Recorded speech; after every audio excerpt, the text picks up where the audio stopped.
فائدة عظيمة.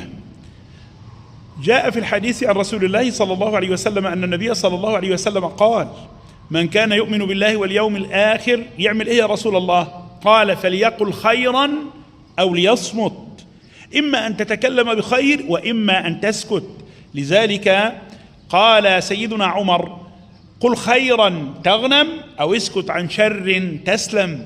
ولما جاء عقبة بن عامر الجهني يسأل الحبيب النبي يقول له: من نجاه يا رسول الله؟ فقال صلى الله عليه وسلم: أمسك عليك هذا، أمسك عليك لسانك وليسعك بيتك وابك على خطيئتك. ولما سأله معاذ بن جبل فقال له: يا رسول الله، أو محاسبون على ما نقوله بألسنتنا؟ فقال: ثكلتك أمك يا معاذ، وهل يكب الناس في النار على وجوههم إلا حصائد ألسنتهم؟ وقال صلى الله عليه وسلم: إن العبد لا يتكلم بالكلمة من رضوان الله يرفع بها